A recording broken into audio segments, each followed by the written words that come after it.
चौथा श्रीनाथ हिंदी महोत्सव जमशेदपुर।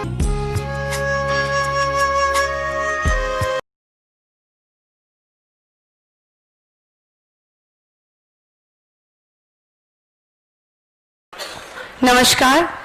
सभागार में उपस्थित सभी मान्यवरों, आदरणीय विद्यार्थियों एवं मेरे सहकर्मियों, मैं भाव्या भूषण अपने सहकर्मी मैं विकास प्रसाद के साथ ये अगली प्रतियोगिता आपके समक्ष प्रस्तुत करूंगी। जैसा कि आप देख रहे हैं, प्रतियोगिता का नाम है सामूहिक चर्चा। सामूहिक चर्चा। प्रतियोगिता शुरू होने से पहले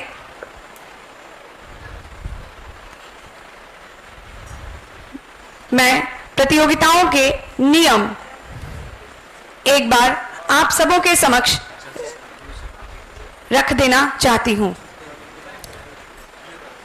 प्रत्येक महाविद्यालय से एक प्रतिभागी ही प्रतियोगिता का हिस्सा हैं। प्रतियोगिता कई चरणों में संपादित की जाएगी।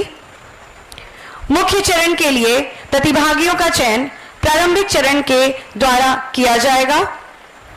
प्रत्येक प्रारंभिक चरण से एक या अधिकतम 2 प्रतिभागियों का चयन मुख्य चरण के लिए किया जाएगा।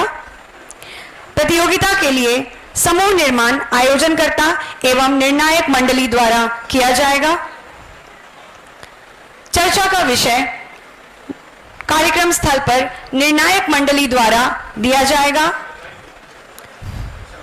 प्रत्येक समूह को दिए गए विषय पर चर्चा के लिए अधिकतम 8 मिनट का समय दिया जाएगा। प्रत्येक प्रतिभागी को एकल तथा समूह में अपने विचार व्यक्त करने की समय सीमा दी जाएगी। अमर्यादित भाषा एवं अमर्यादित व्यवहार पूर्णतः वर्जित होगा तथा अंतिम निर्णायक मंडली का निर्णय अंतिम एवं सर्वमान्य होगा। प्रतियोगिता के इस चरण में, प्रथम चरण में हमारे साथ हैं मनीष लकड़ा, जया कुमारी, सितांशु शेखर, हरिपदा पॉल।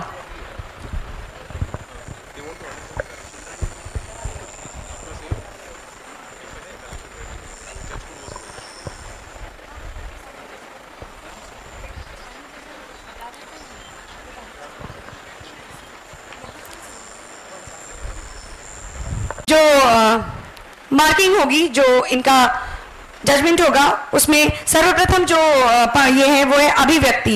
ये कैसे अपने विचारों को, शब्दों का चयन, प्रोनाउंसिएशन, उच्चारण, इन सब चीजों पर इनको परखा जाएगा। दूसरा है संप्रेषण। ये कितना अपने विचारों को आप तक और निर्णायक मंडली तक पहुंचा पाते हैं। तीसरी है मौलिकता। कितनी इनकी जो विचार है वो कितना मौलिक है, कितना वो इसको अच्छे से आपके समक्ष रख पाते हैं। और अंतिम है नेतृत्व कौशल। चूंकि ये सामूहिक चर्चा है, इसीलिए जो भी समूह में सबसे अच्छा नेतृत्व करेगा उसके आधार पर उनकी मार्किंग होगी।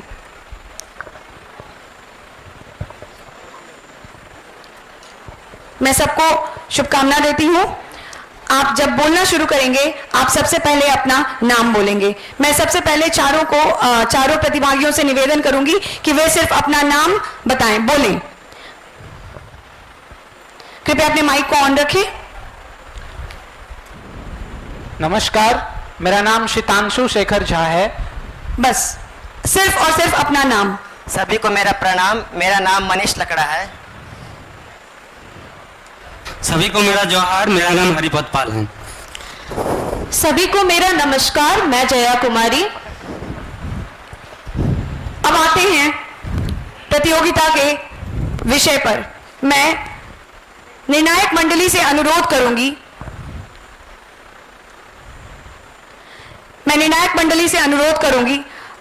मेरा अनुरोध है, प्लीज लाइट्स को बंद कर देंगे वहां से। मैं निर्णायक मंडली से अनुरोध करूंगी कि जो अंक यहां पर दिख रहे हैं, शांति जैन मैम, मुझे प्लीज इसमें से कोई भी एक अंक आप बताएं।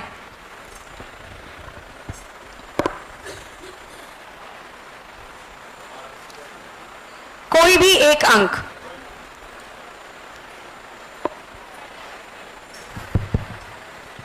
बारह बारह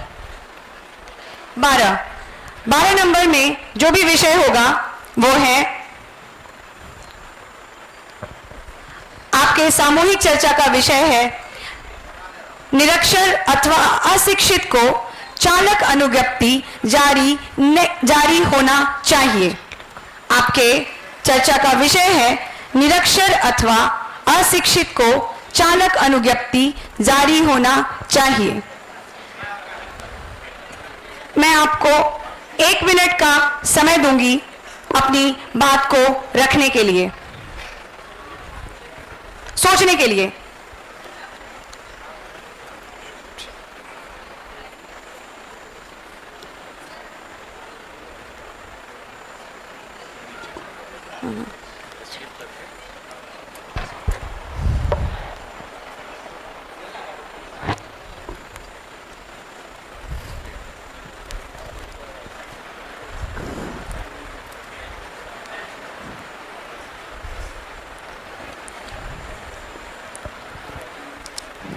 आपके सोचने की समय सीमा शुरू हो चुकी है।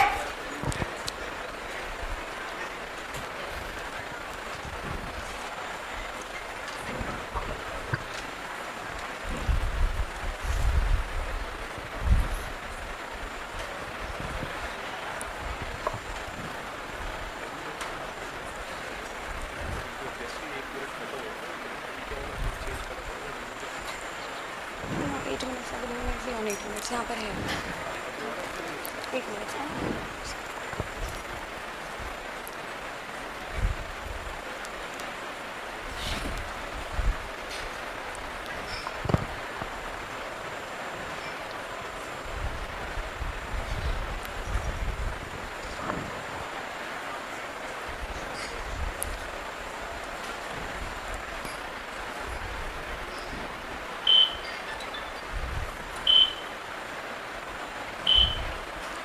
आपके 1 मिनट की समय सीमा यहीं पर खत्म होती है। अगले 8 मिनट आपको सामूहिक चर्चा के लिए दिए जाते हैं और वो 8 मिनट शुरू होता है अब।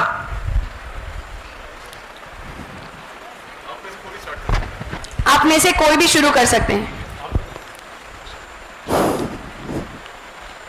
जैसा कि टॉपिक है ना कि निरक्षर और अशिक्षित को चालक अनुज्ञप्ति होना जरूरी है, मतलब होना चाहिए। सबसे पहले तो अगर हम लोग देखें तो निरक्षर और अशिक्षित मतलब कि वो ज्ञानी नहीं, मतलब वो निरक्षर है या फिर अशिक्षित है, उसके पास शिक्षा का अभाव है। लेकिन इसको हम 2 तरीके में देख सकते हैं।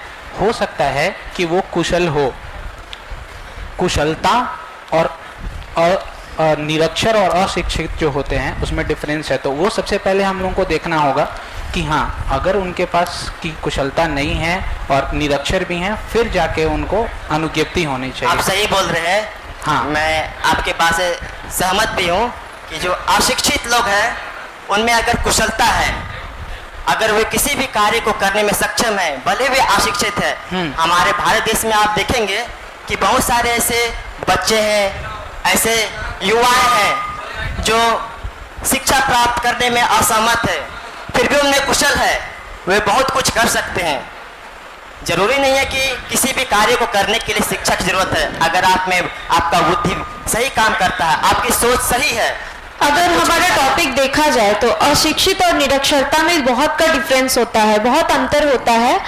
अशिक्षित मतलब होता है जिनको शिक्षा मतलब होता है नहीं, और जो शिक्षित नहीं है। लेकिन निरक्षर का मतलब होता है जिनको अक्षर का भी ज्ञान नहीं है। और हमारे देश में ज्यादा लोग अशिक्षित हैं, निरक्षर नहीं है। निरक्षरों की संख्या बहुत कम है। लेकिन मेरा इसमें कहना है कि जो निरक्षर या अशिक्षित होते हैं उनके ना ही शिक्षा के बारे में नॉलेज है, ना ही ज्ञान प्राप्ति है। और ज्ञान प्राप्ति नहीं होने के चलते बहुत सारा जो नियम होता है, जो वाहन चालक का नियम होता है, हम नियम को नहीं जानते हैं, जिसके कारण रोड में आए दिन दुर्घटना होते चलते रहती है। और इसका कहीं ना कहीं हमको लगता है कि निरीक्षण को नहीं जारी करना चाहिए। और अगर केबीसी हम लोग देख रहे हैं तो कल हम लोग का कर्मवीर एक हम लोग का था, शो दिखाता है करोड़पति में। उसमें एक आई थी हरियाणा की लेडी जो कि मात्र 8वीं क्लास पास है, लेकिन वो उनकी जो कौशलता है वो इतनी सुदृढ़ है कि वो आज कितने महिलाओं को वो शिक्षित कर रही है, मतलब कि उनको रोजगार दिला रही है। उनमें कौशल है वो। हाँ, जैसे कि टॉपिक में कहा गया है निरक्षर और अशिक्षित, और हम सभी जानते हैं निरक्षर मतलब जिसको अक्षर का ज्ञान नहीं है, और अशिक्षित मतलब शिक्षा प्राप्त नहीं की है लेकिन उसको थोड़ा बहुत ज्ञान है। हाँ, जैसे कि क्या है कि दोनों में डिफरेंस, अब एक इंजीनियर थे, वो इंजीनियरिंग करके आए, गांव में आए बहुत लेट से, वो देखे तो रात में देखे झंडा था, ऊपर झंडा लगा हुआ है बांस पे, कल होके बोले तो वो इंजीनियर है, वो बोले बाकी सब तो ठीक है लेकिन इस पतले से बांस पे चढ़ के ऊपर झंडा किसने लगाया? वो शिक्षित हैं लेकिन देखिए वो बुद्धिमत्ता नहीं है। तो ये बुद्धि सबसे बड़ी चीज है। कहने का हमारा अर्थ यही है कि बुद्धि बहुत बड़ी चीज होती है। यदि आप शिक्षित नहीं भी हैं, आप कम पढ़े लिखे हैं, लेकिन आप अपने बात को कितने अच्छे तरीके से रख सकते हैं, तो ये कहाँ कौशलता पहुंचा रहे हैं अपनी बातों को। बुद्धि होने से सब कुछ चीज को निर्णय कर लेना ये कहीं से उचित नहीं है, क्योंकि बुद्धि और ज्ञान तब तक अपूर्ण हो जाती है जब तक उसका कुछ निष्कर्ष तक नहीं पहुंचता। इसलिए मेरा कहना है कि जो निरक्षर है उसको लाइसेंस देना अनुचित होगी। हमारे भारत देश में अगर आप देखेंगे कि हम सभी को शिक्षित है, फिर भी बहुत सारे ऐसे लोग हैं जो बेरोजगार भटक रहे हैं, और ऐसे बहुत सारे लोग भी हैं जो अशिक्षित होकर भी रोजगार कर रहे हैं। देखिए साइकिल की दुकान में अगर आपको साइकिल चलाना आता है, आप शिक्षित है, अगर पंक्चर हो गया, अगर आपको बनाना नहीं आता है तो आप किसके पास जाएंगे? उसके पास जिसको शिक्षा प्राप्त नहीं है लेकिन भी वो अगर ऐसा देखा जाए तो ये भी कह सकते हैं कि आजकल मैक्सिमम लोग जो बीटेक किए हैं, आईआईटीएन किए हैं या पॉलिटेक्निक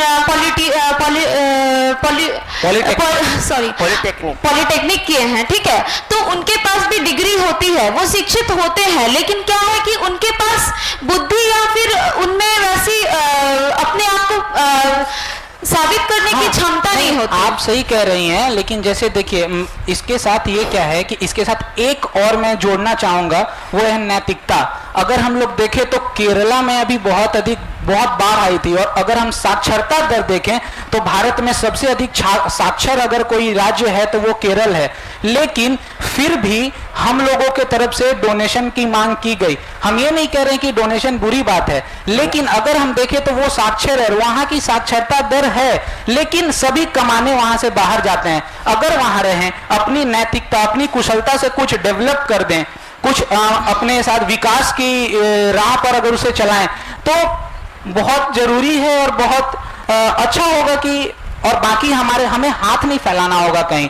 ये नहीं कि हमें हेल्प करना चाहिए, हमें मदद करनी चाहिए, लेकिन अगर सर हम लोग का यहाँ टॉपिक है, केरला का टॉपिक नहीं है, यहाँ टॉपिक है चालक वाहन। क्या हम इसको लाइसेंस एक एग्जाम्पल है। मेरा कहना है कि किसी को लाइसेंस तभी दे सकते हैं जब उसमें कुशलता होनी चाहिए, या कुशलता को मेजरमेंट करने के लिए हमको क्या होगा, शिक्षा से ही हम उसको मेजरमेंट कर सकते हैं। बिना शिक्षा से मेरा कहना है नैतिकता भी बहुत बड़ी बात होती है। आप लाइसेंस के बारे में बात कर रहे हैं, अगर आपको लाइसेंस प्राप्त करना है तो आपको शिक्षा होनी चाहिए। अगर आप गाड़ी चलाते हैं तो आपको गाड़ी के बारे में थोड़ी बहुत शिक्षा होनी चाहिए, क्योंकि सिर्फ कौशल यहाँ पर आपका समय समाप्त बहुत आवश्यक है।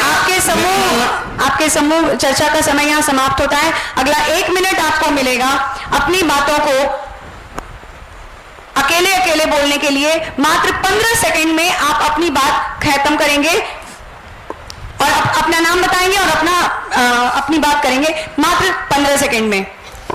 मेरा नाम मनीष लकड़ा है। मैं अपनी बात को खत्म करना चाहता हूं कि निरक्षर और जो अशिक्षित जो शब्द है, जिसको अक्षर का ज्ञान है, जिन्हें शिक्षा प्राप्त नहीं है, ऐसे लोग भी हमारे देश में बहुत है जो अपने भारत देश को अपने खुद का विकास करने के लिए किस प्रकार से उनमें जो कौशल है वो अपने कौशल को ना छिपाकर आगे बढ़ रहे हैं। जो निरक्षर या अशिक्षित लोग हैं उसको शिक्षित करना भी मेरा दायित्व है, और हमको जहाँ तक लगता है जो अशिक्षित लोग हैं पहले उसको शिक्षित करें, शिक्षित करने के बाद उसका कौशलता को मेजरमेंट करें, उसके बाद लाइसेंस जारी करें। अपना नाम बताइएगा, अपना नाम बताइए। मेरा नाम हरिपत पाल। मैं जया कुमारी, मैं इस टॉपिक के आधार पे यही कहना चाहती हूँ कि शिक्षा और निरक्षरता ये दोनों शब्द डिफरेंस है, मतलब अंतर है। लेकिन क्या है कि एक जो शिक्षित नहीं है, जो निरक्षर है, वो भी अपने बुद्धि के हिसाब से, बुद्धि के। मेरा नाम शीतांशु शेखर। बाकी सारी बातें तो हो ही चुकी है, लेकिन समय कम है, तो सारी चर्चाओं में मैं बस एक चीज जोड़ना चाहूंगा कि निरक्षर हो साक्षर हो, नैतिकता होनी चाहिए। नैतिकता नहीं होगी, आप लाख आपके पास डिग्रियां होंगी लेकिन सारी बेकार होंगी। तो नैतिकता होनी चाहिए। मैं इस समूह को धन्यवाद देती हूँ परिचर्चा के लिए। उम्मीद है निर्णायक मंडली ने अपने अंक दर्ज कर लिए होंगे।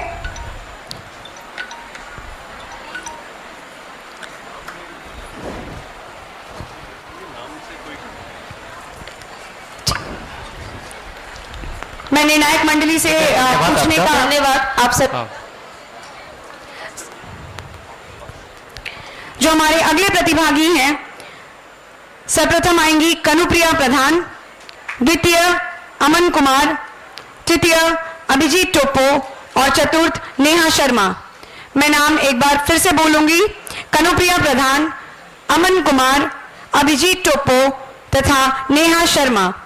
परिचर्चा के लिए इसके बाद तैयार रहेंगे करिश्मा सिंकू, अमरमुखी, अलका भारती तथा देवांशु कुमार। बताएंगे। नमस्कार, मैं कनुप्रिया प्रधान। सभी को सुप्रभात, मैं अमन कुमार। सभी को सुप्रभात, मेरा नाम नेहा शर्मा। सभी को नमस्कार, मेरा नाम अभिजीत टोप्पो। प्रतियोगिता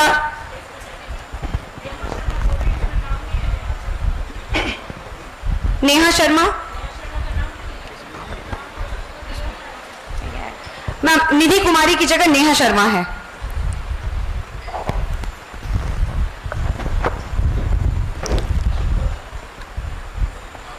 चर्चा का विषय चुनने के लिए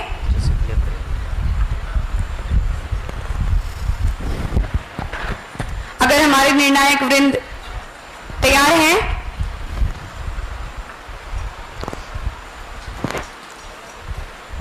चर्चा का विषय चुनने के लिए मैं नरेश अग्रवाल सर से अनुरोध करूंगी कि वो कोई भी एक अंक मुझे बताएं।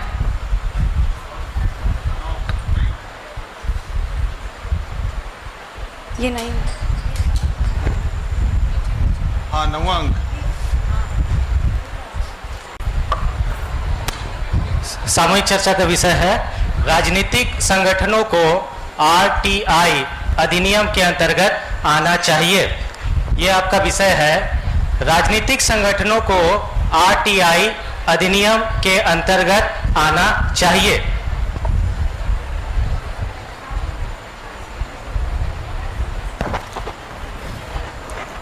एक मिनट आप सोचेंगे इस टॉपिक के बारे में, विषय के बारे में।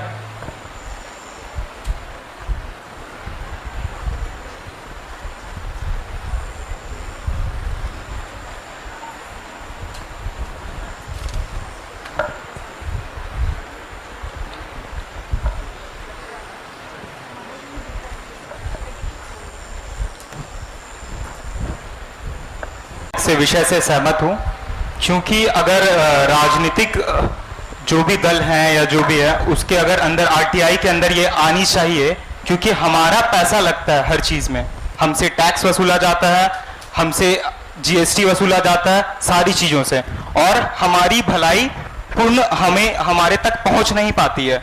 जैसे कि आप देख सकते हैं, अभी भी सरकारी स्कूल के हालात देख सकते हैं, सड़क देख सकते हैं, यात्राएं देख सकते हैं, गवर्नमेंट बसेस देख सकते हैं। तो हमें भी तो पता चले कि हमारा पैसा कहाँ लगता है, कहाँ जाता है। हमारा ये अधिकार है कि हमें भी हर चीज का सूचना मिलना चाहिए, ताकि यहाँ कोई भी सरकार कुछ भी अपने पास ना रख पाए। अगर सरकार अगर ये चीज अगर उसके अंतर्गत आरटीआई उसके अंतर्गत लगा दिया जाए, तो क्या बोल के सरकार फिर वोट लेगा हम लोग से? बात वो भी है, सरकार क्या बोल के वोट लेगा हम लोगों से कि हमने ये काम किया है, हमने वो काम किया है, अगर हम सीधा उनसे जुड़ जाएं और सीधा उनसे अपना हिसाब मांगने लगे तो उनको बोलने के लिए कुछ हमारे पास रहेगा ही नहीं रहेगा।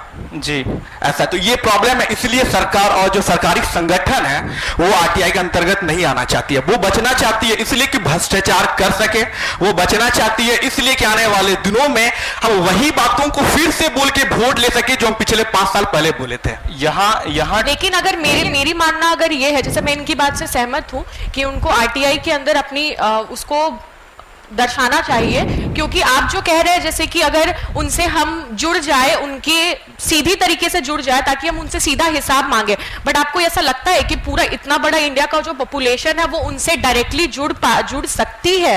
ये टेक्निकली आपको पॉसिबल लगता है? ये टेक्निकली पॉसिबल है कि हम सब उनसे जाकर हिसाब मांगेंगे, आप मुझे इस चीज का हिसाब दीजिए, आप मुझे उस चीज का हिसाब? मैंने बस एक कटाक्ष करा है इनके सवाल का। अगर मैं एक इंसानियत या फिर नैतिकता की बात करूं तो हर ये इंसान जो इस राष्ट्र का निवासी है उसे ये बात समझ में आनी चाहिए और वो जागरूक होना चाहिए कि सरकारी संगठनों को आरटीआई के अंतर्गत आना चाहिए। और अगर हम जागरूक होंगे, अगर हम कहीं खड़े होकर अगर इसकी मांग करते हैं कि सरकारी संगठनों को आरटीआई के अंतर्गत आना चाहिए तो किसी का मजाल नहीं है, कोई सरकारी संगठन का मजाल नहीं है कि वो हमारे पैसों का गलत मिसबिहेव कर सके या किसी और चीज में इस्तेमाल करे जो हमारी सुविधा, हमारी जो हमारी जरूरत से दूर है। मैं इसमें एक चीज कहना चाहूंगी कि जैसे कि आप कह रहे हैं कि सरकार उसका मिसयूज ना कर सके वो जो पैसे हैं, बट मुझे ऐसा लगता है कि जो सरकार और हमारे बीच में जो कुछ लोग होते हैं या कुछ एजेंसीज होती है, जैसे कि सरकार ने पैसा पास किया, सरकारी जो स्कूल्स हैं आप उन्हीं का ही एग्जाम्पल ले सकते हैं, सरकार ने कुछ पैसे अगर उनको दिए कि आप ये स्कूल में इसका यूज करें या टॉयलेट्स वगैरह बनाए या स्कूल की स्थिति ठीक करें, बट आपको क्या लगता है कि सरकार उसमें कोई गलत कर रहा है, या जो बीच में जो लोग हैं जिनको ये पैसा मिल रहा है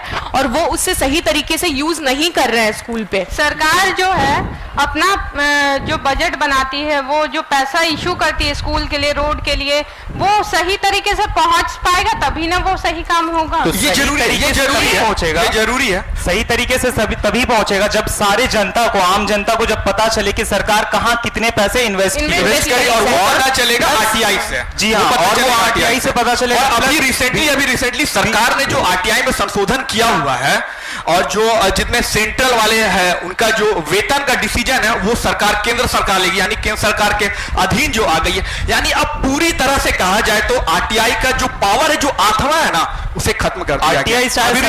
रिसेंटली संशोधन किया गया, चाहे सरकार का हो या फिर आप अभी एग्जाम के तौर पे भी आप देख सकते हैं, जैसे हमारी पेपर चेक होती है तो स्टूडेंट के पास एक प्रॉब्लम, सबसे बड़ी प्रॉब्लम ये है कि आरटीआई जब होता है तो कुछ समय लगता है, 3 से 4 महीने का समय लगता है। उसमें इंसान को इधर से उधर बहुत ज्यादा परेशानी का सामना करना पड़ जाता है और प्लस बहुत सारे नागरिक ऐसे होते हैं कि जो कि छोड़ देते हैं कि छोड़ो हटाओ, इतना समय क्यों बर्बाद करना।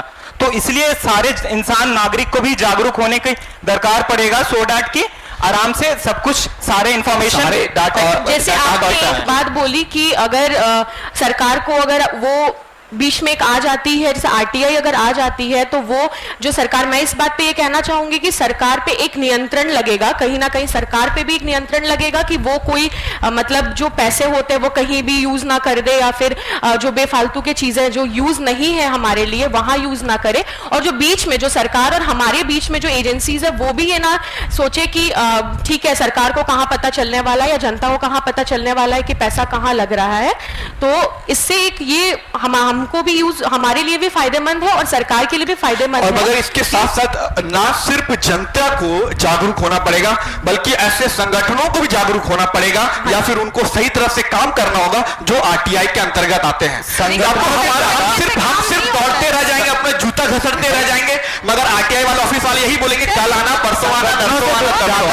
आम नागरिकों को जागने का जरूरत है, क्योंकि आम नागरिक अगर नहीं जगेंगे तो सरकार को भी कोई मतलब नहीं रह जाती है। वो अपने अकॉर्डिंग इन्वेस्ट करते हैं और बाकी जो भी बीच में आते हैं, खाने वाले जो भी बीच में लोग आते हैं, वो बस अपना खा के जो थोड़ा बहुत बचता है वो आम जनता तक पहुंचाया जाता है। दूसरी बात क्या है कि आरटीआई के बारे में बहुत लोगों को पता भी नहीं है। पहली बात तो बहुत लोगों को पता नहीं है, और दूसरी बात है कि सरकार इसका एडवर्टाइजमेंट नहीं करवाती, विज्ञापन नहीं करवाती है। सरकार डरती है कि अगर लोग जागरूक हो जाएंगे तो कल हमसे हिसाब मांगेंगे, और जब हम हिसाब देने के लिए खड़े वहां पर तो हम क्या हिसाब देंगे, क्योंकि अधिकतर पैसा तो हमने पॉकेट में रखा हुआ है। आप ऐसा कह नहीं सकते कि सरकार के ही पॉकेट में रखा गया है पैसा, जैसे कि ये मैं पहले से बोल रही हूँ कि सिर्फ सरकार ही पैसा पॉकेट में नहीं रखती है, जो बीच की जो चीजें हैं वो ज्यादा इफेक्ट करती है। जो बीच के, जैसे कि आप हमारे स्कूल्स ले लीजिए या सड़क बनती है, आपके घर के सामने जो सड़क बनती होगी वो भी आप नोटिस करते होंगे कि पैसा आपको सुनने में आया होगा कि पैसा सैंक्शन हुआ है इस रोड को बनने के लिए, बट वो रोड बन नहीं रहा क्योंकि जो बीच के जो कॉन्ट्रैक्टर होते हैं या जिनको उसका मिला रहता है असाइनमेंट, वो उसको सही तरीके से यूज नहीं करते और सही तरीके से बनाते नहीं हम है। आवाज किसको उठाए? अगर मेरे घर में प्रॉब्लम है तो हम किससे जाके सजेशन लेंगे? मेरे पापा से ना क्या बगल वाले के घर से सजेशन? यहाँ आदमी को अपना ही चीज लेने के लिए इंसान को गिड़गिड़ाना पड़ता है, दूसरे के हाथों भीख मांगना पड़ता है कि हमें चाहिए हमें चाहिए। हम जब अपना टैक्स सारे चीज समय पे कर रहे तो हमें क्यों नहीं मिल रहा सब चीज? हम क्यों नहीं सारा चीज का इंफॉर्मेशन? इसलिए इस अधिनियम के अंतर्गत आरटीआई मेरे हिसाब से हम ये कह के गिड़गिड़ाने से ज्यादा अच्छा रहेगा कि हमें हमारा हक दे दो या हमें पैसा दे दो। हम ये चीज करने से अच्छा होगा कि हम लोगों को जागरूक करें। जैसे कि जो लोग, अगर हम एजुकेटेड है, हम खुद स्टूडेंट्स हैं, हम एजुकेटेड है, हमें समझ में आ रहा है कि चीजें क्या हो रही है, तो जो लोग नहीं समझ रहे हैं हम उनको समझाएं, ना कि सरकार पे ब्लेम करने से बेटर है कि हम लोगों को समझाएं। कानूनी रूप से वो अगर अधिनियम के अंतर्गत आती है तो ये एक आम जनता के लिए बहुत बड़ा सपोर्ट होगा, सहयोग होगा। मतलब जागरूक का बात कहा तो अभी के जितने भी स्टूडेंट्स हैं सबके सब जागरूक हैं, सभी सब जागरूक होंगे भी नहीं है। कुछ परसेंट तो ऐसे होते हैं जो नहीं है। हमारा काम है, आ जाता है करने से डरते हैं कि इतना समय क्यों बर्बाद करना किसी भी चीजों में। इतना समय अगर हम इसमें बर्बाद करेंगे तो यही सोच और बदलनी है कि वो अगर हर लोग ये सोचने लग जाए। ज्यादा जरूरत है कि नागरिकों को जागरूक करना। मैं सहमत हूं कि जागरूकता की बात हो रही है। पहले तो हम लोग खुद जागरूक होंगे तब ना नागरिक। वही बोला जा रहा है मैम, आप नागरिक में, हम सब नागरिक में वही बोला जा रहा है। तभी से वही बोल रहे हैं कि सबसे पहले नागरिकों को जागरूक होना पड़ेगा, खुद जागरूक हुए उसके बाद दूसरों को जागरूक करें, उसके बाद दूसरों को जागरूक करें। आपका समय समाप्त होता है। अगला 1 मिनट आपको अपने विचार 15 सेकंड में बोलने के लिए हम देंगे। आप अपना नाम बोलेंगी तथा अपने विचार। मेरा नाम कन्नुप्रिया है। मेरा मानना यह है कि सरकारी जो भी आंकड़े उन्हें आरटीआई से जुड़ना चाहिए, जिससे कि हम सभी जनता को ये पता चल सके कि सरकार जो पैसा हम उनको टैक्स वगैरह पे कर रहे हैं तो वो सही से उसका यूज कर रहे हैं या नहीं कर रहे हैं, या वो किसी के पॉकेट में जा रहा है। धन्यवाद।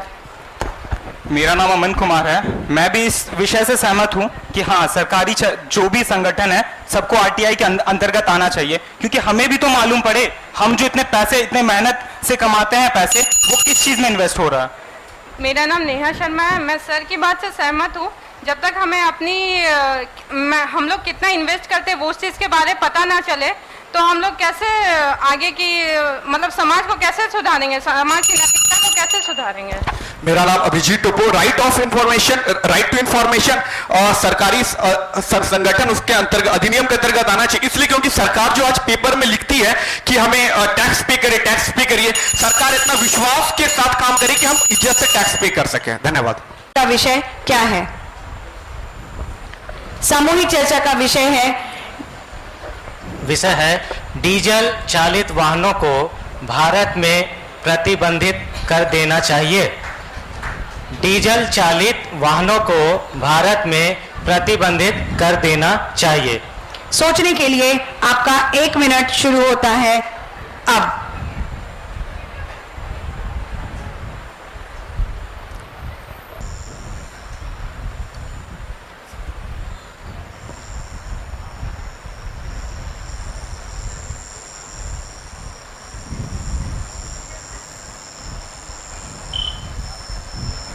जैसा कि प्रश्न है डीजल वाहनों पे प्रतिबंध लगाना चाहिए अथवा नहीं, इसके विषय में मैं आपके सम्मुख एक तथ्य प्रस्तुत करना चाहूँगा कि जैसा कि 2 वर्ष पहले से ही सरकार का ऐसा कहना है, ऐसा मानना है कि चूंकि प्रदूषण का जो विश्व में फैलता दुष्परिणाम हो रहा है उस पर अंकुश लगाने के दृष्टिकोण से BS4 वाहनों का जो नाम आपको आप भी अपना नाम बताया नहीं, मैंने परिचर्चा शुरू करने को कहा नहीं। अच्छा, माफी चाहते हैं।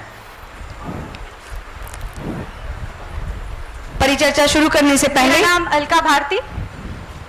देवांशु कुमार। सुप्रभात, मेरा नाम संतोष कुमार। नमस्कार, मैं अमर बुक्की। परिचर्चा हम अब शुरू करते हैं। जैसा कि विषय है हमारा डीजल चलित वाहनों का प्रतिबंध लगाना चाहिए। जी हाँ, बिल्कुल, मैं इसका बहुत मतलब अपने पूरे दिल से समर्थन करती हूँ।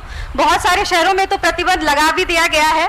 जहाँ हम बात करते हैं पर्यावरण संरक्षण की, ईंधन बचाने की, तो जी हाँ, इस नज़रिए से भी इनका प्रतिबंध लगाना बहुत ज़्यादा ज़रूरी है। और चूँकि एक तरफ हम देखें प्रदूषण का, तो प्रदूषण के लिए भी, प्रदूषण की रोकथाम के लिए भी ये बहुत ज़्यादा ज़रूरी है। आपकी बात से सहमत हूँ मैम, बट एक दिक्कत ये आती है, अगर सरकार अचानक किसी बात को अचानक से पब्लिक के बीच में ये बात को रख दे कि आपको डीजल वाहनों को अचानक से हटा देना है, ये चीज एक हमारे नहीं, मैं एक प्रश्न अचानक आया ही नहीं है। हाँ, नहीं, अचानक नहीं है।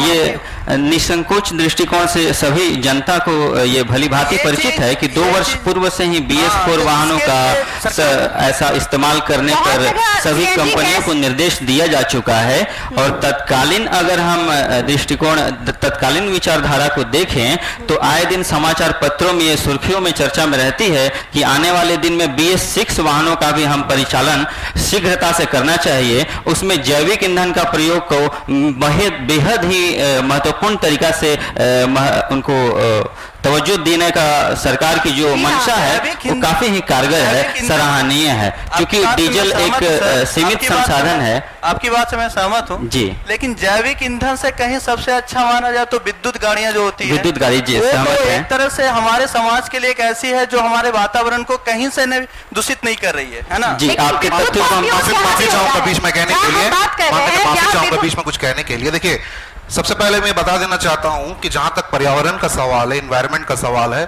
तो डीजल को एक ही बार में अगर बैन कर देते हैं या प्रतिबंध कर देते हैं तो ये जो पर्यावरण का जो समस्या है एकदम से खत्म होने वाला है नहीं। इसके लिए हमें एफॉरेस्टेशन करने की जरूरत है, ज्यादा से ज्यादा पेड़ लगाने की जरूरत है। और ऐसा नहीं है कि सरकार कान में तेल डाल के सो गई है और वो अंतिम मतलब निर्णय का इंतजार कर रहा है, लेकिन दिक्कत यहाँ आ जाती है मैम, अगर आप, भारत एक छोटा देश नहीं है, करोड़ों की संख्या है, यहाँ कितने करोड़ वाहन रास्ते पे चल रहे हैं। मैं कहना चाहूंगा, अगर आपकी बात अगर सुनते हैं तो मुझे ऐसा लगता है कि पृथ्वी खत्म हो जाएगा, सब खत्म हो जाएंगे, लेकिन हम लोग किसी निर्णय में नहीं पहुंच पाएंगे। अगर आप सरकार की अगर हम बात करते हैं तो अरविंद केजरीवाल, जैसा कि हमारे भाई साहब ने कहा, कि विद्युतीकृत जो वाहन है पर इवन और तहत लाया जा रहा है। भारत सरकार एनजीटी को लेकर आया है अभी हाल फिलहाल। जैसा कि मैं कहना चाहूंगा, जैसा कि हमारे भाई साहब ने कहा, विद्युतीकृत वाहन का परिचालन वो सरकार करना चाह रही है। इसमें एक समस्या ये आती है, लगातार हर एक से हम लोग, इसमें एक समस्या ये आती है, करना चाहूंगी कि विषय में यहाँ कहीं नहीं लिखा है कि अगले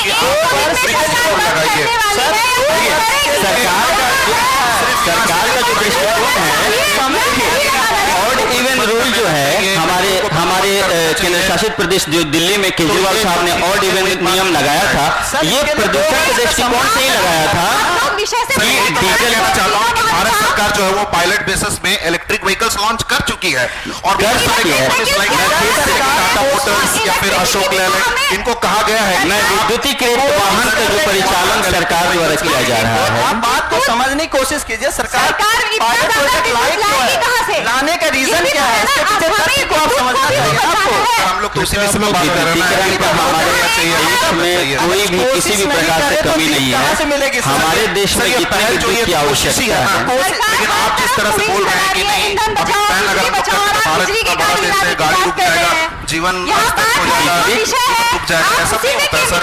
विद्युतीकृत वाहन सरकार लाना चाह रही है और सराहनीय भी है, लेकिन उसमें एक खामी सिर्फ यह है कि अगर वाहन को चार्ज करने की जहां तक बात आती है, उसमें कतारबद्ध तरीका से बहुत ही यातायात का जो नियम का दुरुपयोग होगा, समय जाया होगा।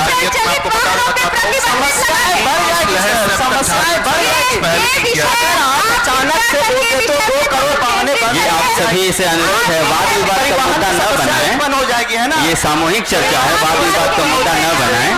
तो आप इससे समझ सकते हैं, इसको लॉन्च करना तो पायलट प्रोजेक्ट के रूप में धीरे धीरे लॉन्च करना पड़ेगा, एक समय वक्त देना पड़ता है मैं अपने सहयोगियों से कहूंगा, वाद विवाद मुद्दा आप अपनी बात एक साथ रखें, ऐसे एक एक नहीं, ये समूह चर्चा है। जैसा कि हमारे भाई साहब ने विद्युतीकृत वाहन का बात किया और जैसा कि मैडम ने भी कहा, तो मैं ये बात कहना चाहूंगा कि विद्युतीकृत वाहन जो सरकार लाना चाह रही है, उनकी मंशा काफी सराहनीय है जनता के भलाई के नजरिए से अगर देखें, लेकिन उसमें सिर्फ एक खामी यह रह गई है कि चूंकि विद्युतीकृत वाहन को जहां भी हम चार्ज के दरमियान लगाते हैं तो काफी समय जाया होता है, उससे परिवहन के साथ साथ ही एक जो कीमती वक्त है उसका जो जाया होगा।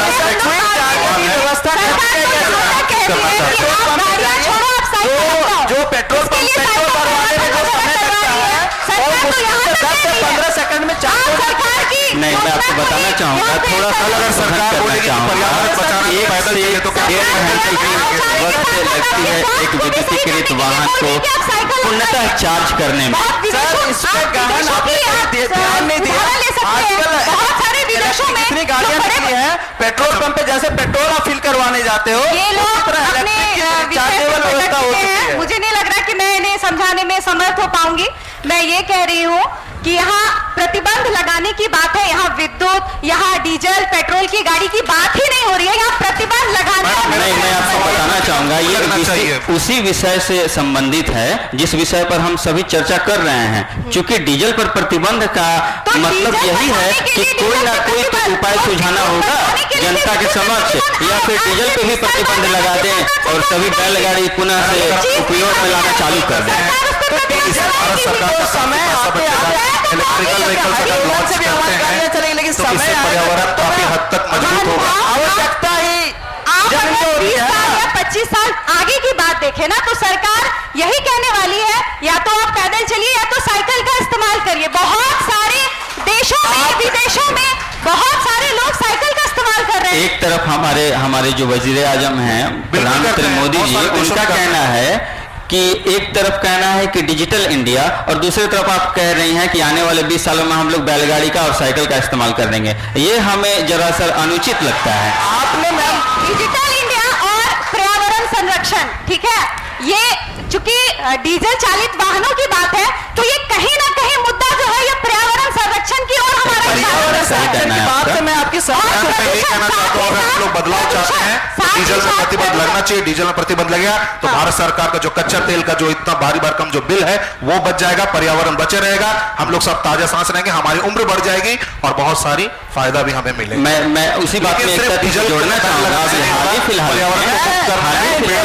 पूरी तरह से अपने पड़ोसी देश नेपाल के साथ गैस पाइपलाइन का जो अभी उपयोग किया है, गैस पाइपलाइन का उद्घाटन किया है, उस पर भी एक तथ्य मैं रखना चाहूंगा, क्योंकि गैस एक धन्यवाद।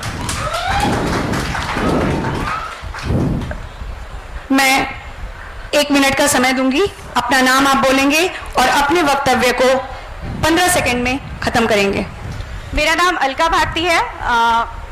मैं अपनी चर्चा को इस नतीजे पर लाना चाहती हूँ कि जी हाँ, प्रतिबंध लगना चाहिए, लेकिन एक योजनाबद्ध तरीके से लगना चाहिए। मैं ये नहीं कह रही कि आज कर दीजिए, कल कर दीजिए, ताकि लोग बिल्कुल नोटबंदी के जैसे बौखला जाए, कुछ लोग समर्थन करें और कुछ लोग इसका, इसलिए। मैं देवांशु कुमार, मैं कहना चाहूंगा कि डीजल पर जो प्रतिबंध का विषय है उसमें BS6 ईंधनों के उपयोग के साथ CNG गैस का इस्तेमाल करना काफी जनता के हित में होगा, देश के हित में होगा। धन्यवाद। मैं संतोष कुमार, मैं बस इतना कहना चाहता हूं कि जितनी भी जैसे एक आगे चल के हाइड्रोजन से गाड़ियां चलने वाली हैं, इस ईंधन का ज्यादा से ज्यादा आगे चल के उपयोग होगा। हम लोग को CNG गैसों पर ज्यादा से ज्यादा उपयोग करना चाहिए।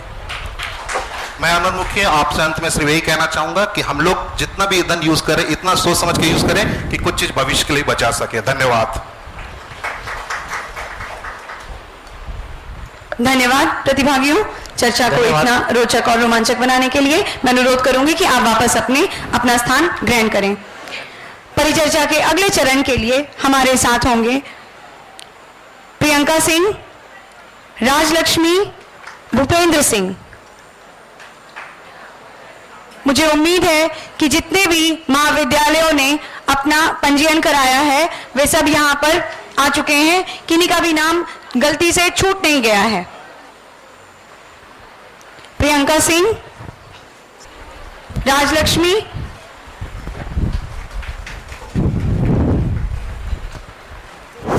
तथा भूपेंद्र सिंह। Hello hello. इस चक्र में हमारे साथ 3 ही प्रतिभागी होंगे। मैं निर्णायक वृंदों से पूछना चाहूंगी, क्या हम परिचर्चा के अगले चक्र के लिए तैयार हैं? क्या हम शुरू कर सकते हैं सर? हाँ जी, हाँ शुरू कीजिए। जी, मैं एक बार फिर से अनुरोध करूंगी, अपना नाम बताएं। मैं प्रियंका सिंह। नमस्कार, मैं राजलक्ष्मी। मेरा नाम भूपेंद्र सिंह है।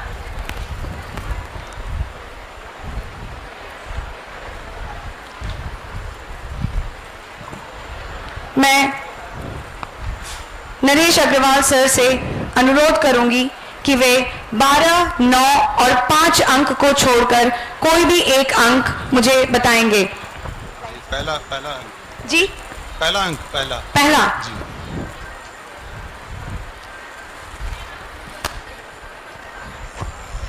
आपके चर्चा का विषय है भारत को ओलंपिक खेलों का आयोजन करना चाहिए।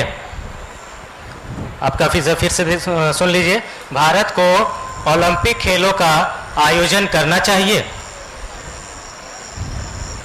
आपके सोचने की समय सीमा शुरू होती है अब।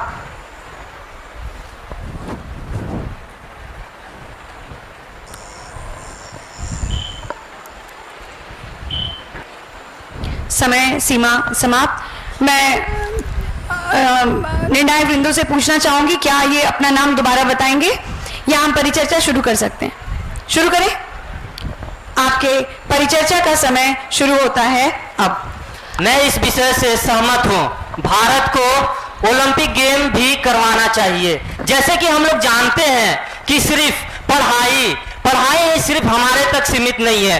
अगर संतुष्टित पढ़ाई और अच्छी तरीके से पढ़ाई करने के लिए हमें मानसिक रूप से बहुत ही तंदुरुस्त होना चाहिए। इसलिए खेल, हमें लगता है कि खेल के माध्यम से हम लोग बहुत सारे चीजों को और भारत को हम लोग बदल सकते हैं। इसीलिए भारत को ओलंपिक का और कहा जाए तो खेल का आयोजन करना चाहिए। इसे सिर्फ यही सीमित नहीं है कि सिर्फ ऐसे लोगों को क्या होता है कि दूसरों को देख कर क्या होता है कि मोटिवेशन मिलता है कि वो लोग काम कर सके, यानी हम लोग भी जागरूक हो सके खेल के प्रति। और क्या हमारा जाहिर सी बात है खेल के अगर मध्य से है कि भारत अब वो देश नहीं रहा जब भारत को सुसंगठित होने की आवश्यकता थी।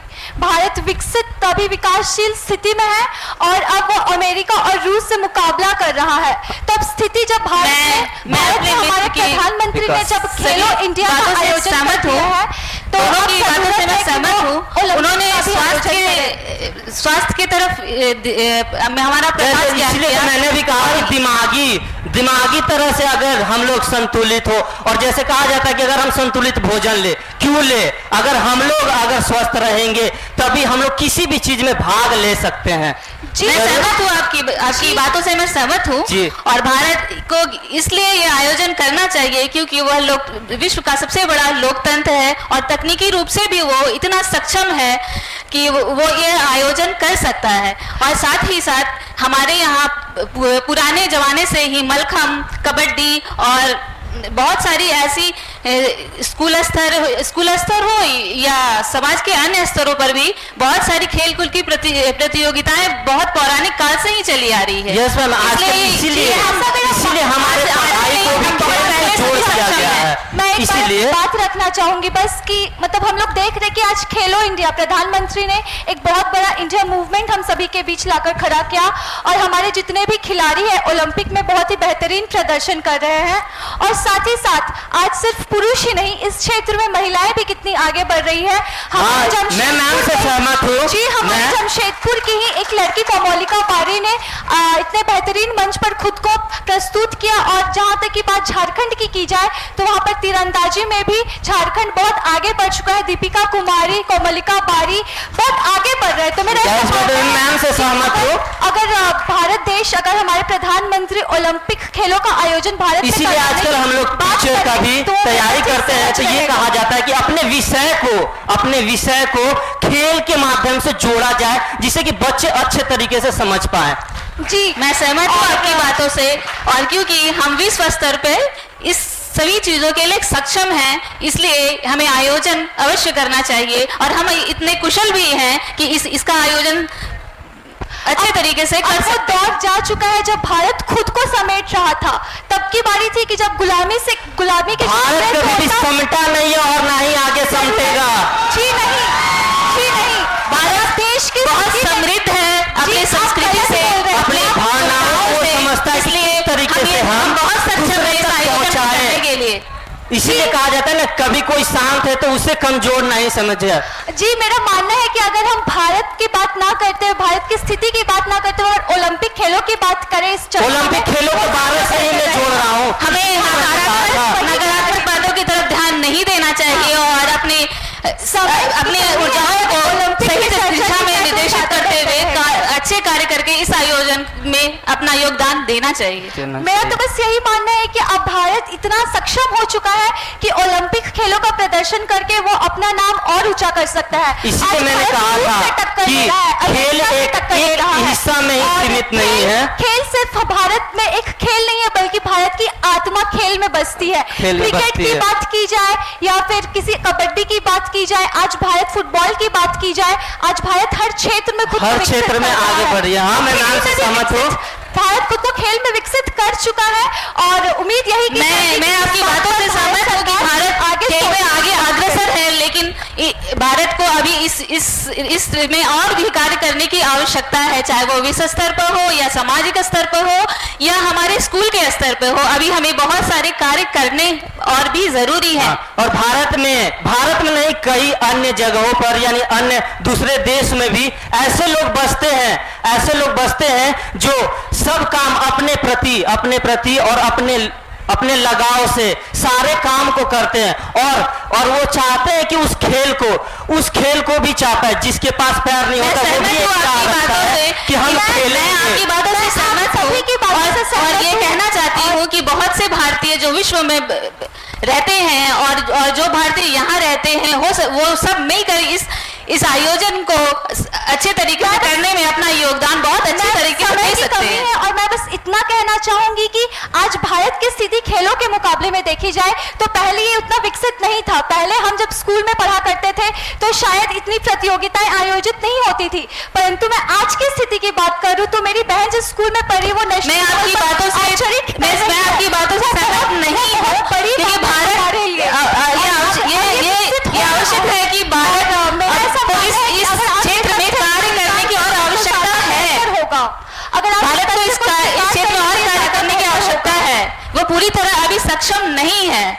सक्षम नहीं है, ठीक है, पर सबसे ज्यादा जरूरी बात यह है कि वो करने का चाह रखते हैं। अगर जहाँ भी चाह है वहाँ राह है, ये हम लोगों ने सीखा है।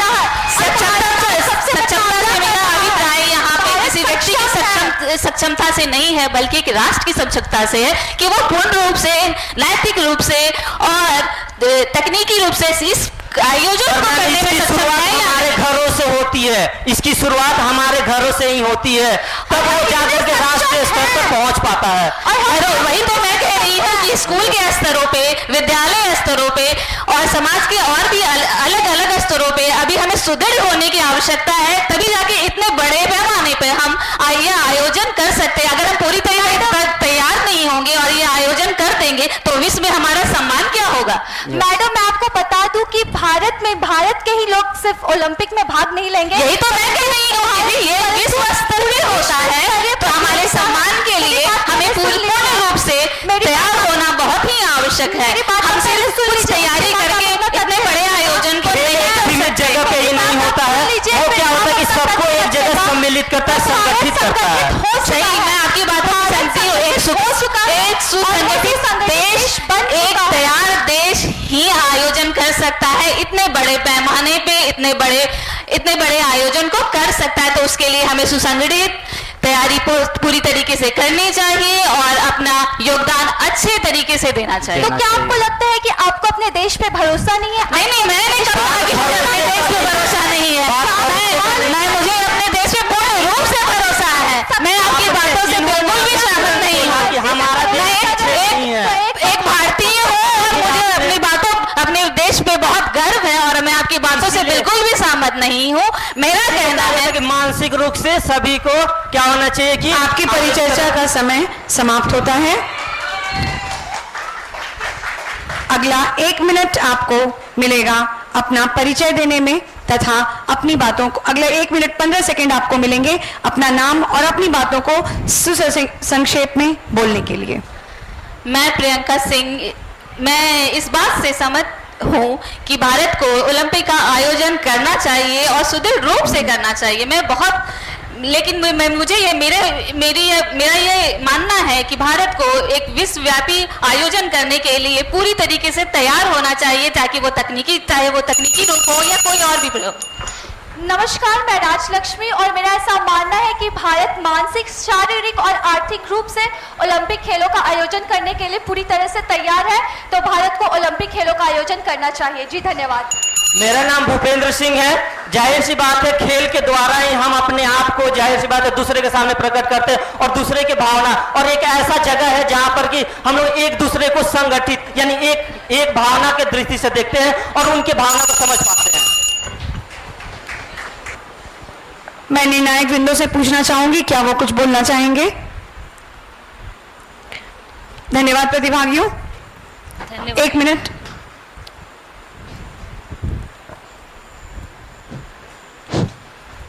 जब परिचर्चा होती है तो हमको अलग अलग बातें सुनने को मिलनी चाहिए। जब 3 और 4 लोग एक साथ बोलने लगते हैं तो न किसी की बात स्पष्ट होती है, न हमको कुछ समझ में आता है। और ये 2 टीम ने ऐसा किया है, तो आगे इस बात का ख्याल रखें। मैं पिंकी मैम से अनुरोध करूंगी कि वो फाइनल राउंड के कंटेस्टेंट्स का नाम जजेस से लेकर आ जाएं। Thank you ma'am. ये बड़े दुख के साथ कहते हुए अफसोस हो रहा है कि इसके पिछली बार की जो टीम थी उसने बहुत ही ख़राब तरीके से आपस में जो है कि प्रतियोगिता की है और आपस में जैसे लगता है कि कोई पुरानी दुश्मनी उसको निकालने के लिए मंच पे आए तो इस तरह से नहीं करना चाहिए, और इस तरह से आप करेंगे तो इसकी हानि आपको खुद होगी स्वयं, और आपको खुद लगेगा कि बाद में कि कितनी बड़ी गलती की आपने। और ये चौथी टीम भी इस तरह की गलती करने के लिए जा रही थी, लेकिन बीच में इन्होंने शायद हम लोगों को देख के संभाल लिया आप लोगों को, नहीं तो इनकी स्थिति फिर भी आप लोगों का कार्यक्रम बहुत ही उम्दा रहा और ऐसे जो विषय हैं बहुत गंभीर हैं और इसके लिए काफ़ी अध्ययन चाहिए। और जो स्टूडेंट इस पर डिबेट कर रहे हैं निश्चित रूप से बीपीएससी या आईएएस जैसी परीक्षाओं में उत्तीर्ण होंगे, आगे प्रयास करेंगे, तो ये हम लोगों की शुभकामनाएं हैं। धन्यवाद सर। अंतिम चरण के लिए मैं पिंकी मैम से अनुरोध करूंगी कि वो आप उन्हें प्रतिभागियों के नाम बता दें। मैं प्रतिभागियों का धन्यवाद करती हूँ। हर बार सारी प्रतियोगिताएं जो हैं वो प्रतिभागियों के लिए होती हैं, विद्यार्थियों के लिए होती हैं। इस बार हमने सोचा कि कुछ 1-2 प्रतियोगिता कम से कम शिक्षक प्रतिनिधियों के लिए होनी चाहिए। मैं अनुरोध करूंगी कि जो महाविद्यालय से आए हुए प्रतिनिधि हैं वो कृपया अपना नाम मुझे आकर लिखवाएंगे अगले कार्यक्रम के लिए, जिसका नाम है वाक् चातुर्य। मैं बता दूं इसका प्रारूप क्या है। वाक् चातुर्य में हम आपको 1 मिनट का एक वीडियो दिखाएंगे। वीडियो जो होगा वो मूक होगा, बिना आवाज के होगा। 1 मिनट आप उसको देखें और अगले 1 मिनट में मैं उसी वीडियो को पुनः चलाऊंगी, जब आपको उस वीडियो पर कमेंट्री करनी होगी अपनी आवाज में बोलकर। मैं अनुरोध करूंगी महाविद्यालय से आए हुए शिक्षक प्रतिनिधियों से कि वे कृपया कर मुझे अपना नाम दें। अभिजीत टोपो और राजलक्ष्मी।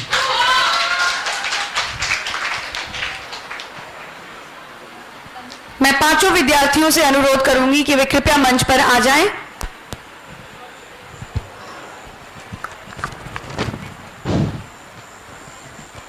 जया कुमारी, सितांशु शेखर, कनुप्रिया प्रधान, राजलक्ष्मी और अभिजीत। प्रतिभागियों से एक अनुरोध है, प्रतिभागी आ जाएं फिर मैं बोलूं। दूरदर्शन से जो राजनीतिक परिचर्चाएं होती हैं उनको आप मानक मत बनाइए। परिचर्चा का मतलब एक दूसरे की बातों को सुपर इम्पोज करना नहीं है, अलग अलग अपनी बात कहनी है ताकि लोग शांति से आपकी बात सुन सकें। इसलिए इस बात का अभी ध्यान रखेंगे कि एक साथ 2 लोग 3 लोग नहीं बोलें। मैं प्रतिभागियों से एक बार फिर विनम्र निवेदन करूंगी कि आप सिर्फ और सिर्फ अब खड़े होकर अपना नाम बोलेंगे, सिर्फ नाम। नमस्कार, मेरा नाम सितांशु शेखर झा है। नमस्कार, मैं जया कुमारी। जी मैं राजलक्ष्मी। मेरा नाम कनुप्रिया प्रधान है। कनुप्रिया के पहले राजलक्ष्मी थी, राजलक्ष्मी के बाद कनुप्रिया। नमस्कार, मेरा नाम अभिजीत टोपो।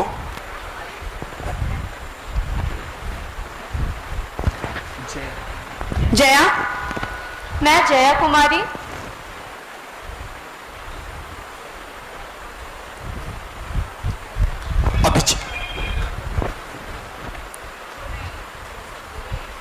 सर क्या मैं इन्हें आपके नाम के अकॉर्डिंग बैठा दूं? जी सर, सबसे पहले नाम जो है वो मुझे बताएंगे।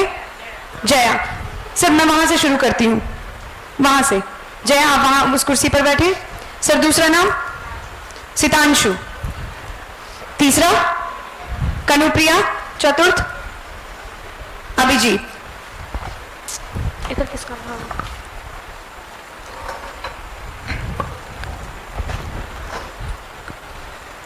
निर्णायक वृंदों से अनुरोध है, मैं डॉक्टर शांति जैन मैम से निवेदन करूंगी कि वो दिए गए अंकों में से 12, 9, 5 और 1, 12, 9, 5 और 1 को छोड़कर कोई भी अंक मुझे बताएं। 7। जी ये है ना सर?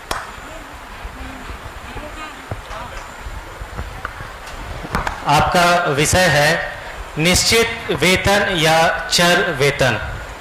आपका विषय है निश्चित वेतन या चर वेतन।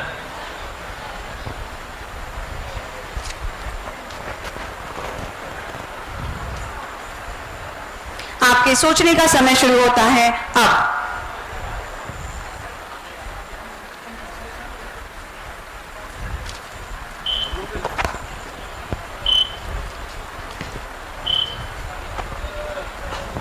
आपके सोचने की समय सीमा समाप्त हुई। जैसा कि निर्णायक मंडली ने आपसे अनुरोध किया है, परिचर्चा को कृपया अपने आचरण व्यवहार को भी ध्यान में रखेंगे, आराम से बात करेंगे। आपका समय शुरू होता है अब। निश्चित वेतन किसी भी व्यक्ति के कार्य कुशलता को और अधिक नहीं बढ़ा सकता। अगर वे चर वेतन में रहेंगे तो उसकी कार्य कुशलता के अनुसार हम उसे वेतन दे सकते हैं और आने वाले दिनों में उन्हें प्रोत्साहित कर सकते हैं कि आप अपनी कार्य कुशलता को बढ़ाइए, हम अपने वेतन को आपके लिए बढ़ा रहे हैं। और आप मतलब मैं सहमत हूं कि वैसे भी हम लोग जानते हैं कि जो अनिश्चितता होती है उसे बहुत ही नकारात्मक माना गया है। तो जब भी निश्चितता आएगी, जब भी एक निश्चित वेतनमान, एक हमारे पास एक लिखावट, एक मतलब निश्चित जो वेतनमान होती है, तो अगर वो निश्चित होगी तो हम आपसे एकदम सहमत हैं कि उसके अनुसार उसका जो कार्यशैली है, उसकी जो कार्य प्रणाली है, उसका जो कार्य स्वरूप है, वो कैसे उसमें कार्य कर रहे हैं, कैसे उन्हें जो कार्य सौंपी गई है वो उसमें कैसे कार्य कर रहे हैं, उसमें हम उसके आधार पर उसे आगे बढ़ाना है, उसे क्या करना है, उसके साथ हम लोग उस पर अपना एक जैसा कि हम सभी जानते हैं कि जीवन में अस्थायी होना बहुत जरूरी है। इसलिए आज के युवा पीढ़ी इतने पढ़े लिखे होने के बावजूद भी एक जब भी नौकरी की तलाश करते हैं तो वो एक अच्छा वेतन और निश्चित वेतन पाना चाहते हैं। क्योंकि हम सब जानते हैं कि सरकारी वेतन में अधिकतम मात्रा होती है, उन्हें ज्यादा पेमेंट मिलता है, लेकिन होता क्या है कि उन्हें कभी कभी मतलब हमने सुना है कि 6 महीना 4 महीना 5 महीना पे उन्हें वेतन मिलता है। जी मेरा ऐसा मानना है कि मैं निश्चित वेतन ठीक है, बट मैं चर वेतन का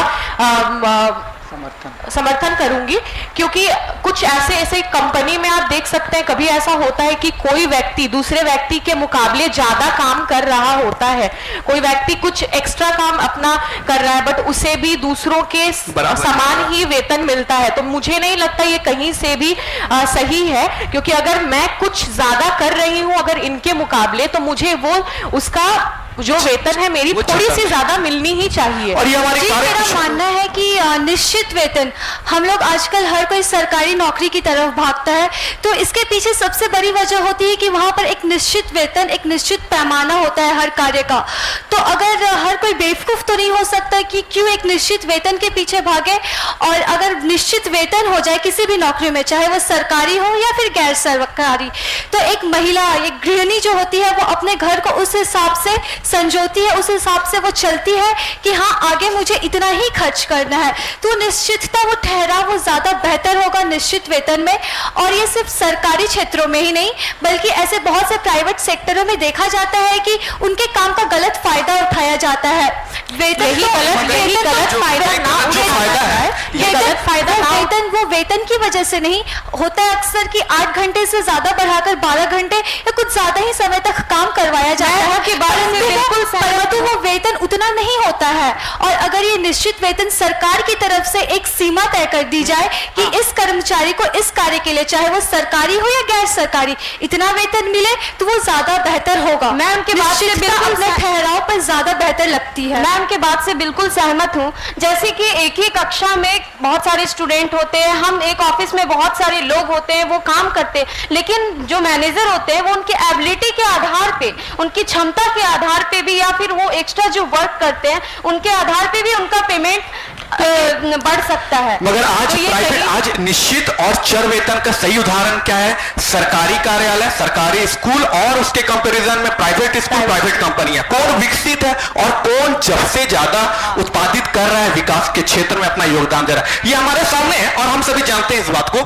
कि निश्चित वेतन के द्वारा आज उनकी प्रोडक्टिविटी बढ़ ही नहीं पाती है, ताकि वो इस बात को मान लेते हैं कि हम काम करें या ना करें पैसा हमको मिलेगा। मगर जब पता ये चल जाए कि भैया जब तक आप काम नहीं करिएगा आपको पैसा नहीं मिलेगा, और अगर काम में आप और अधिक उत्पादकता नहीं बढ़ाइएगा आपको पैसा इंक्रीज बढ़ेगा। तो ये बात सही बात है कि अगर ये जैसे कह रहे हैं कि सरकारी, उन्होंने जैसे कहा कि सरकारी नौकरी में एक निश्चित वेतन आपको मिल रहा है, तो एक हाउसवाइफ भी जो होती है, गृहिणी होती है, उनको भी पता रहता है कि कितना खर्च करना है। बट इसका मतलब इससे कुछ लोग उसका गलत फायदा भी उठाते हैं, वो बैठ जाते हैं कि उनको पता है। जैसे कि अब सरकारी स्कूल्स में भी जब हम टीचिंग प्रैक्टिस में गए थे, मैं ये चीज बोलना चाहूंगी, मैंने देखा तो लोगों को पता है कि हाँ मुझे तो वेतन मिलने वाला है, मैं क्यों करूं। बिल्कुल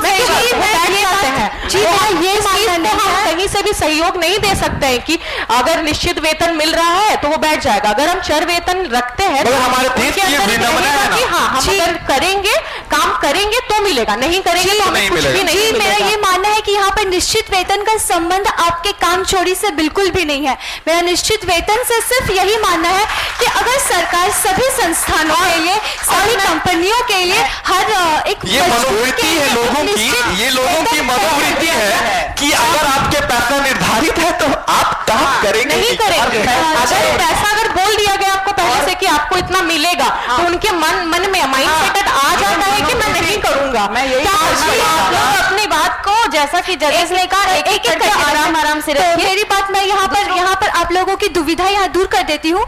निश्चित वेतन सरकार के द्वारा, क्योंकि कई बार अगर हम एक काम कर रहे हैं, जैसे कि मेरा काम एंकरिंग का है, अगर इस चीज का अगर एक निश्चित पैमाना तय कर दिया जाए कि एक एंकर अगर एक शो को होस्ट कर रहा है तो उसका वेतन मतलब उसे एक दिन के लिए 1000 रुपया या फिर 1500 मिले, परंतु कई दफा ऐसा होता है कि नहीं भाई ये काम तो 500 रुपए में भी हो जाता है तो हम आपको 1000 क्यों दे, तो वहां पर उस चीज का गलत फायदा उठाया जाता है।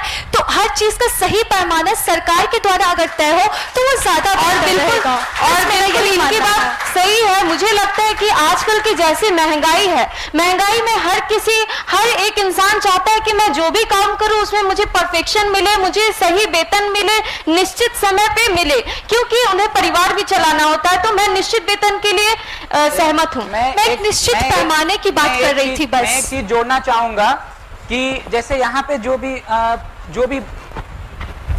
जो भी परिचर्चा हो रही है कि निश्चित वेतन जो है, तो निश्चित हम लोग सरकार की बातें कर रहे हैं, मनोवृत्ति और सबकी बातों से मैं सहमत हूं। बस एक चीज जोड़ना चाहूंगा कि हमें जो आ रहे हैं ऊपर से नियम बन के उस पे नहीं, थोड़े से जमीनी हकीकत को देखना चाहिए। अभी यहाँ पे जो ठेकेदार लोग हैं ना, तो निश्चित इसलिए होनी चाहिए, एक समानता इसलिए होनी चाहिए कि हमें पता है कि अगर 200 रुपए पर हर दिन का उसका है, लेकिन जो ठेकेदार उसके अंदर है वो 200 रुपए कह के तो लेता है, लेकिन जरूरी नहीं कि उस भौतिक जगह के हिसाब से उसके 200 रुपए में उतार चढ़ाव आते रहता है, और हो सकता है कि वो उसे 200 ना देके 90 रुपए या 120 रुपए। यही बात मैं आप सभी के बीच रखने का प्रयास कर रही थी। और साथ ही मतलब मैं पत्रकारिता पढ़ रही हूँ, तो हम लोगों को ये बताया गया कि सरकार की तरफ से पत्रकारों के लिए एक वेतन पैमाना तय किया गया है, परंतु अब भी ऐसी संस्थाएं बहुत सी हैं जो कि स्ट्रिंगर्स को 5,000 या फिर मुफ्त में काम करवाती है और उन्हें कोई वेतन नहीं मिलता है। तो वो ऐसी स्थिति में अपना घर कैसे चलाएंगे? हाँ, तो वो निश्चित परिस्थिति है, कुछ नौकरी में निश्चित वेतन का योगदान है, कुछ में चर वेतन से हम इसका विकास कर सकते हैं। मतलब यही हमारा परिस्थितियां जरूर फर्क पड़ाती है, फर्क डालती है परिस्थितियां। परिचर्चा यहाँ पर समाप्त होती है। अपनी बात कहने के लिए मैं आपको 10 से 12 सेकंड का समय दूंगी। आप अपना नाम और अपनी बात दोनों बात बोलेंगे। जी, मैं राजलक्ष्मी, और मेरा ऐसा मानना है कि निश्चित वेतन होना चाहिए, परंतु एक सरकारी पैमाने से, ताकि लोगों को आगे चलकर अपने काम करने में कोई कामचोरी की बात ना हो, बल्कि वो मेहनत करके काम करे और शांति से अपना घर चलाए। मैं जया कुमारी, मैं निश्चित वेतन से बिल्कुल सहमत हूँ, और निम्न वर्ग को भी ध्यान में रख के, क्योंकि सरकार ने तो नियम बहुत कुछ बनाया है, लेकिन मजदूर वर्ग को वैसा नहीं मिल पाता है। धन्यवाद। मेरा नाम अभिजीत टुप्पो है और मैं निश्चित और चर वेतन दोनों के समर्थ में हूं। अगर कोई काम करता है और उसकी प्रोडक्टिविटी बढ़ानी है हमें, तो चर वेतन का साथ लेना चाहिए, मगर निश्चितता के साथ। धन्यवाद। मैं कन्नुप्रिया प्रधान, मैं चर वेतन का समर्थन करती हूं, क्योंकि अगर कोई व्यक्ति काम करता है और जितना करता है उसे उस हिसाब से उसे पैसा मिलना चाहिए। हम ऐसे ही किसी को पैसा बहा नहीं सकते किसी के पीछे। मैं शीतांशु शेखर, मैं निश्चित वेतन के पक्ष में हूं कि जो नियम एक लाया गया वो सबके लिए बराबर हो, ना कि एक बस कागजों में लिखा हुआ, वो सबको बराबर मिले, तभी कुछ हो सकता है। Thank you. इसके साथ ही हम सामूहिक चर्चा प्रतियोगिता के अंत तक आ गए हैं। जब तक निर्णायक अपना फैसला लिखते हैं, मैं एक बार फिर सभी महाविद्यालयों को धन्यवाद देती हूं प्रतियोगिता में भाग लेने के लिए, खास करके प्रतिभागियों को धन्यवाद।